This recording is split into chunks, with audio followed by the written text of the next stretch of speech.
वसमत तालुक्यातील मौजे टाकळगाव आणि शिवपुरी या ठिकाणी महारुद्र यात्रेनिमित्त भव्य जंगी शंकरपटाचे आयोजन करण्यात आले आहे। या शंकरपटाचे हे तिसरे वर्ष असून 2 दिवस हा शंकरपट चालणार आहे। या शंकरपटास सर्व शंकरपट शौकीनांनी उपस्थित राहण्याचे आवाहन शिवपुरी आणि टाकळगाव येथील पंच कमिटीने केले आहे।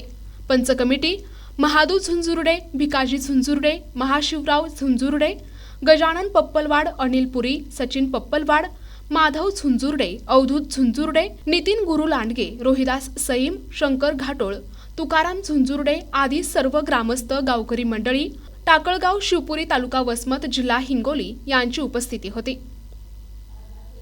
महारुद्र यात्रेनिमित्त दरवर्षीप्रमाणे याही वर्षी भव्य आणि दिव्य शेतकरी राजाचा, कास्तकाराचा असणारा आनंद सोहळा ज्याला म्हणतात, बैलगाडी शर्यत म्हणजेच आपल्या महाराष्ट्रामध्ये प्रचलित असणारा शंकरपट हा महारुद्र यात्रा टाकळगाव शिवपुरी या निमित्ताने या ठिकाणी ठेवण्यात आलेला आहे।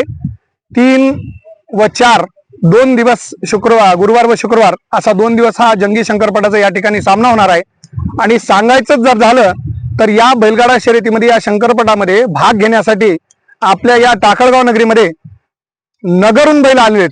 अहमदनगरून म्हणजे सध्या आपलं अहिल्यानगर जे नाव आहे तिथून त्या ठिकाणी बैल आलेले आहेत।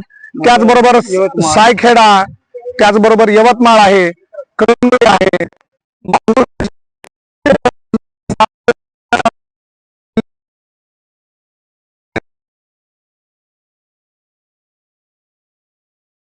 ठिकाणी 5 तारखेला कुस्त्यांची भव्य दिव्य अशी दंगल राहणार आहे। दरवर्षी या कुस्त्या या ठिकाणी असतात। कुस्त्या सुद्धा 5 तारखेला होणार आहेत। त्याचबरोबर काही प्रचलित असे जे मुलं आपले जे प्रॅक्टिस करतात सध्या पोलीस भरतीची, त्यांच्यासाठी स्पेशल एक गोळा फेक म्हणून एक स्पर्धा या ठिकाणी ठेवण्यात आलेली आहे। त्याचबरोबर या महारुद्र यात्रेमध्ये अशा प्रकारची एक पहिलेपासूनची चालत आलेली परंपरा आहे की नवसाला पावणारा दक्षिणमुखी हा आमचा मारुतीराय आहे। आणि या नवसाबद्दल लोक या यात्रेमध्ये गाड्या ओढणीचा सुद्धा कार्यक्रम या ठिकाणी, ज्याचा नवस पूर्ण झालेला आहे तो सुद्धा कार्यक्रम या यात्रेमध्ये असतो। बक्षिसाचं काय स्वरूप आहे? बक्षिसाचं स्वरूप आहे 2 गट असतात या शंकरपटामध्ये। एक म्हणजे अ गट म्हणजे मोठा गट, जनरल गट, आणि दुसरा म्हणजे क गट म्हणजे छोट्या वासरांसाठी जे याच वर्षी या स्पर्धेमध्ये सहभागी होतात। तर मोठ्या गटामध्ये 21,000 हे प्रथम क्रमांकाचं बक्षीस आहे आणि त्याखाली 14 बक्षीस हे मोठ्या गटामध्ये आहेत।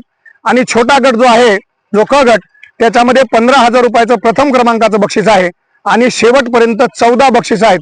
असे भरपूर बक्षिसांची लयलूट, या जवळपास 1.5 लाख रुपयाची बक्षिसांची लूट या आमच्या या महारुद्र यात्रेनिमित्त या शंकरपटामध्ये होणार आहे। प्रतिनिधी नंदू परदेशी, NTV न्यूज मराठी, वसमत, हिंगोली।